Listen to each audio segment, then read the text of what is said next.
ô gian bầu rót thiang cả ra căng liêm lại khá cậu kia lệ thấy dòng trắng xe ô đủ thu lên tin kim cắn xăm lại dòng tê ý nghĩa dâu ta mấy em nên lên ô hành tin nghe một ca nghĩa về thấy ta căng lên bia thu đi dòng tê lấy để lăn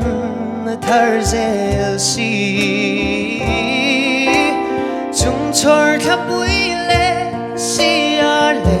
dòng tê kia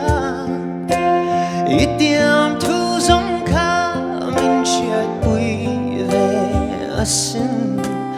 ô tu na chân na bia thu mình lan ta xì ang ay nakaba hanche lâu